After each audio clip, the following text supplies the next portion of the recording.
Coach Duryea. Thoughts on the game and then we'll go to the question.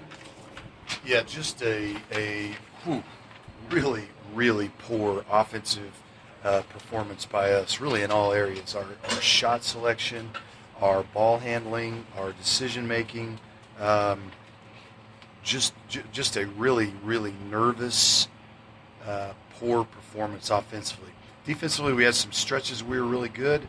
The second half, we made some critical mistakes, but we have to be. I mean, that's not us offensively. That can't be us. 5 assists in a game, that's not us. Our ball's got to move a lot quicker and a lot better, and we were a really, really nervous basketball team offensively, and it showed. That was a horrible offensive performance. Kobe getting a couple of quick fouls and then getting a third foul. Certainly, he never seemed to get the flow. Yeah, he was in and out of the flow all night. Sam Merrill, wasn't Sam, missed some looks he usually makes, and those two are our guys. I mean, obviously, our leaders, and when those guys shoot 5 for 19 and make some of the decisions they made, that's going to be tough for us to overcome. Coach, only 15 three-point attempts. I know after last week you were saying you were wanting game for about 25 to 30 a game. Yeah. Was it something with Weber State's defense that you were able to get as many shots as you wanted from behind the arc? I thought it was more, we talk all the time about don't shoot tough twos, and in the first half, that's really about all we did was shoot tough twos, guarded twos. Shot selection was, we weren't aggressive enough, number one, to create a lot of three-pointers, and then, when we drove the ball, instead of making a play for our teammate or making another pass, we burped up a bad shot, a tough two. And, 15 three-pointers is not enough. Obviously, the percentage was bad, but our percentages were bad because our selection was not good. Some of those critical turnovers, did that have to do with some of those guys that had to play more than they were probably planning to, or? We had a couple of young guys make some boneheaded plays that cost us a possession of the ball, but we also had, some frontline guys, make a couple mistakes, and then I thought we flinched defensively. I thought the second half we were really frustrated, obviously, with the way we were playing, and like I said, had some good stretches, and we would get the lead back to 6-4, and then make another bad offensive play, and then eventually we had a couple breakdowns defensively that really cost us. What do you think of their big guy Braxton, and sort of how do you plan on dealing with size, I guess, the rest of the year? He made some shots on the perimeter that honestly we would give him. And he knocked those down to his credit. I thought we turned him loose on the boards a couple times, but we basically came and doubled him off the post to where he caught it, had to dribble it off there, and so that's really not the way he hurt us. So I thought that part was pretty good for the most part. We lost our rotation one time on a post double. Richardson got a wide open three. That was a rotation mistake by us, but overall I thought our post double was good on him. He hurt us in some other ways that we got to clean up.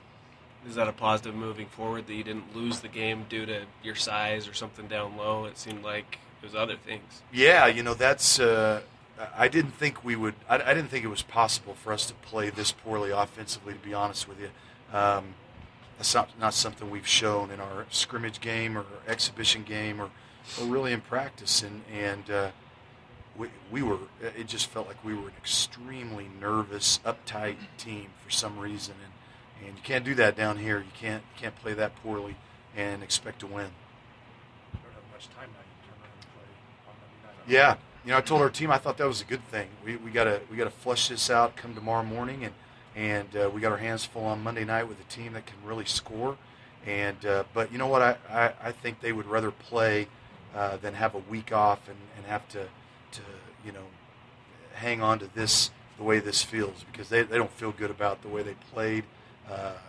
I think hopefully we got a lot of jitters, a lot of nerves. Like I said, I think that's the most uptight I've felt a team in a long time. And really tried to talk about it in the locker room and loosen them up a little before the game. But we were nervous Nellies out there, and it showed. Do you feel like Sam and Abel are from this area? Do you feel like that factored in at all, or as far as the jitters and things like that? I thought Abel was actually, for a guy that hadn't gotten to play, I thought he was as composed and as clear-headed as anybody that played in the game. I thought he did a tremendous job. Made a couple defensive mistakes, but he hasn't gotten many reps on that side of the ball in our preparation, but he's been practicing really well. I thought his poise was probably the best we had on our team. Sam's always a pretty poised guy. I just don't think he shot the ball very well, and we got to keep Sam healthy, and he gets banged up early and often, and I've got to do a good job of that. We've got to keep him healthy.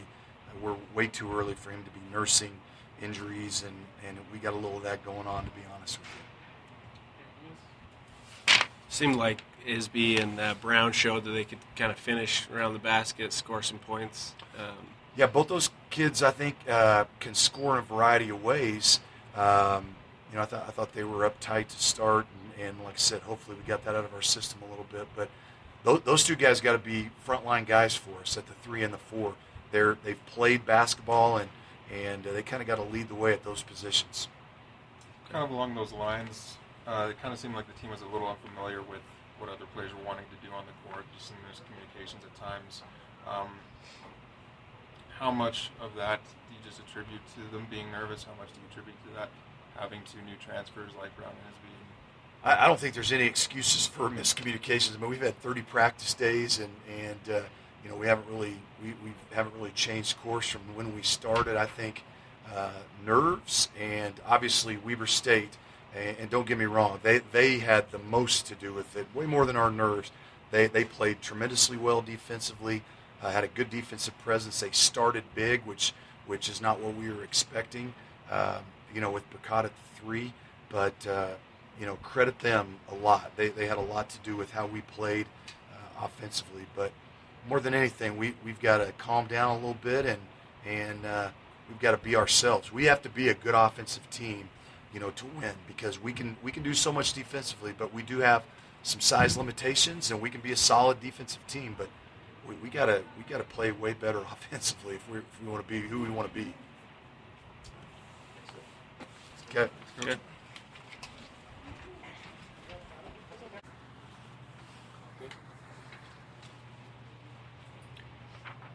Coach said he thought that you guys looked a little nervous out there today. Do you feel that at all, or what do you kind of attribute that to?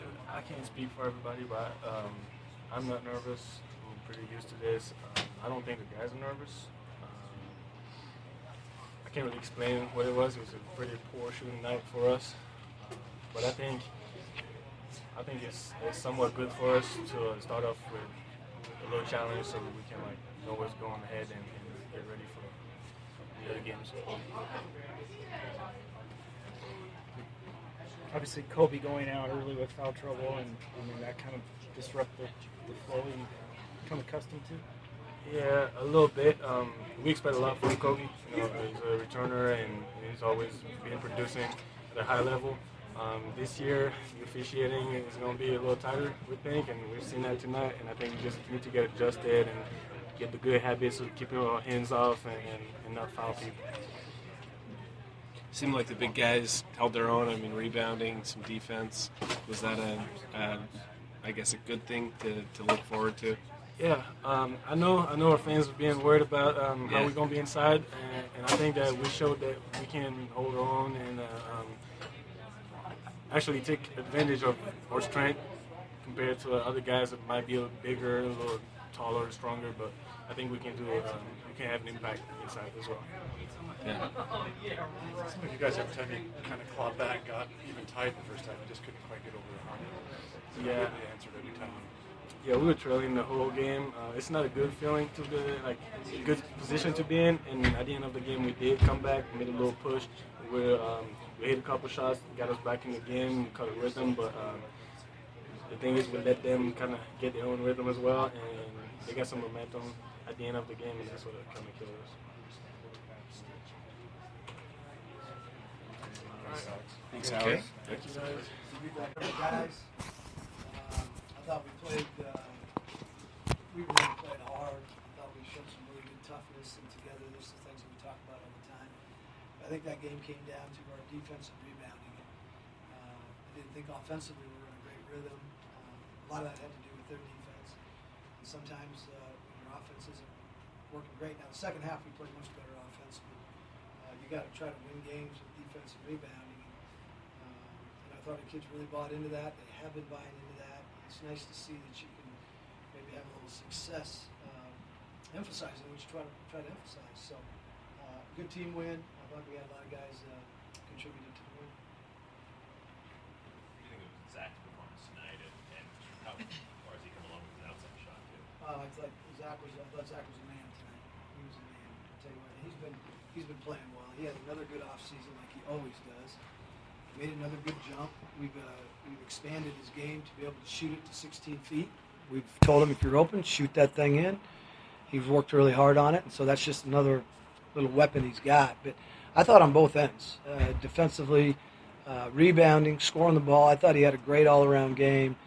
But a lot of it goes to he was on the floor. We got to keep him on the floor. He didn't pick up 2 early fouls in the first half like he had been at times. And we got a great point with him now. Hey, you get to stay on the floor, look what can happen. And so we kept him out of foul trouble, and he got more minutes. And when he does, he's more productive, and it's huge to our team because we only got 3 posts right now until we get Jordan Dallas back. So we got to keep those guys out of foul trouble. And but I thought he played terrific tonight. Defensively, that was kind of your biggest gripe, I guess, from the exhibition game, second half defense. So what changed tonight that made it? We tried. I mean, if you look back at the exhibition game second half, we didn't try. And whatever reason, we were up 26 and we shut her down. But we had us a nice little film session the next day and gently told them that we better get better. Okay, it wasn't gentle, believe me. But these kids are good kids for whatever reason. I've been challenging them that I've been telling our team we've been a 20-minute team defensively. When we had a scrimmage earlier, we played really hard and good for 20 minutes. The exhibition game, we played 20 minutes, and so we've been trying to obviously emphasize we got to be a 40-minute team, and the kids really took it to heart, and we did some things in practice to try to extend them a little bit, so that when we got to the second half, we would play better. But they responded really well to it. What about you guys to keep Kobe and Sam in check tonight? That performance night shooting, you guys did some really good defense. Yeah, I thought we did a good job on him. Kobe obviously picked up some fouls early and got in foul trouble, and I think that threw him out of rhythm, to be honest with you. It's hard to do that and then come back and start lighting it up. But our whole thing with these guys, our scouting report, was no threes. They don't get threes. That's what they want to do. That's the strength of their team. And I thought our kids did a great job. They were 4 for 15. The other game that they played, the exhibition, they shot 38 threes.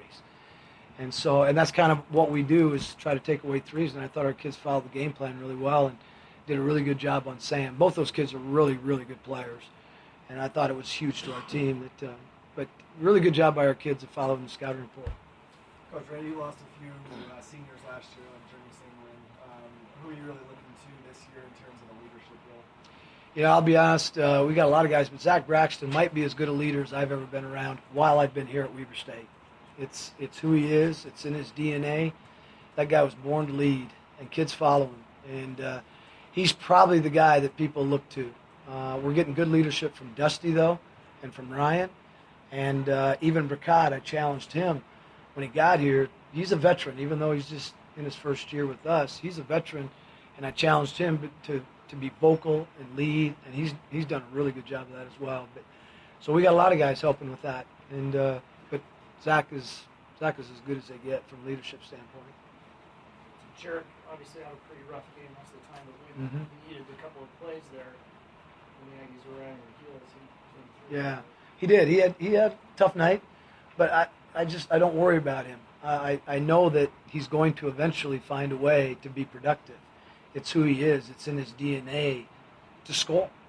And he got a little bit out of whack, and that's fine. But I knew, well, I was hopeful, but I also had a pretty good feeling that when we needed to get a bucket, a big one, he was going to find a way to get one, and he got a couple coming down the stretch. But Jarek's a tough-minded kid, man.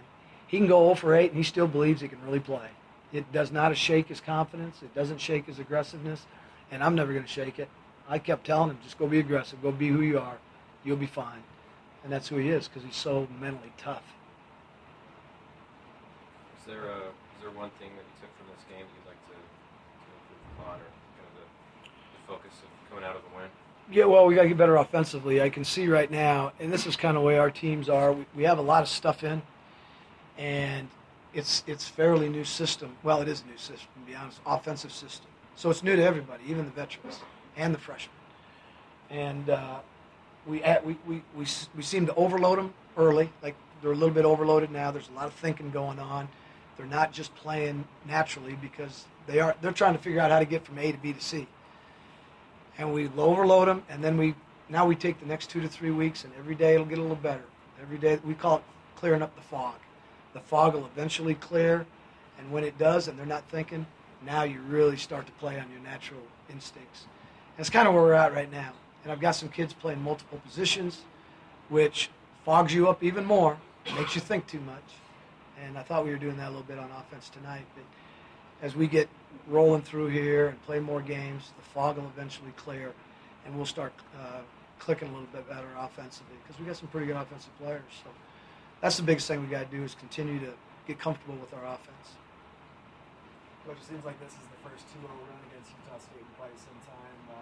Talk me through what it means to the program to have some success like this within the state. You always want to try to win your in-state games. I mean, you want to try to win every game, I guess. But these are fun games to win. Obviously, against obviously in-state teams, and it's just it's nice to be able to do it. We know it's one game. We know I told the kids enjoy the heck out of this, and then we're going to go back to work Sunday and get better. But it is fun to win these games, and you get a little bragging right now and then, and you can maybe it helps in recruiting some at times, and all that kind of stuff is helpful. But it's a lot of fun. It is a lot of fun to win these games, and they're hard to do. It's really hard to do, especially in our situation with Mountain West and WCC and Pac-12. The type of players that we have to play against to try to beat them. It's a credit to our kids. Do you feel like with the style of the game, with so many fouls and maybe a little bit of an ugly game, was that to your benefit? I think it is when you're at home a little bit at times, but maybe because to be honest with you, I only had 8 guys available to play tonight, and 3 of those are true freshmen, and so it helped us a little bit. I hated that we were picking up fouls and putting them on the line, but in some ways, our guys got to rest, and I got to play some of our older kids more minutes because it gave us a chance to catch our breath. So we don't mind playing that kind of game. In fact, in the second half, we did tell our guys we got to move that ball to the third side, be a little more patient, make them guard longer, and try to wear them down a little bit. And guys did a good job. This is a perfect early season game. A lot of fouls. They're going to call everything close. But the best thing about it was our guys got a break. They got to rest.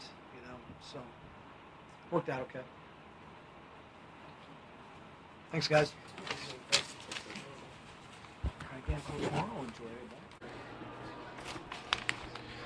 So a couple thoughts just to finish up. I hate to say it, but just listening to the coaches at the end, I wanted to get Duryea's comments and Rahe's comments as well. And I think really Rahe kind of showed not only in the game but also post game. I think he had a better game plan and he got his team to execute and to make it happen. So I don't know. I hate to compare the two, but man, I would say there's definitely a big difference. The Aggies didn't play well and still, stayed close in the game and everything.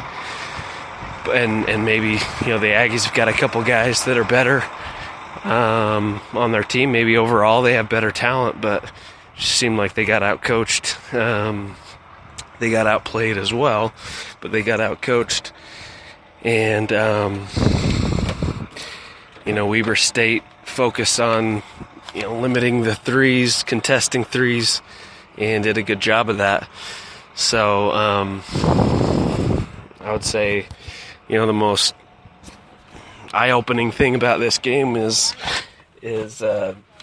other teams are going to do that to the Aggies. So the Aggies have got to find a way to run a different offense. It was kind of the same thing over and over every game, and it just didn't seem like they changed things up or had any answer for what Weber State was doing on defense. So that's what I was disappointed. That's my takeaway from the game. The Aggies are definitely going to have to play better. They're going to have to obviously get good games from Merrill and McEwen to win games against good teams. And tonight was not a good game from either. So that's all I've got. I will stop this right now, but check back with Aggie Up and go to ustateaggies.com for all, not only basketball but football and also recruiting and all your Aggie news. Thanks.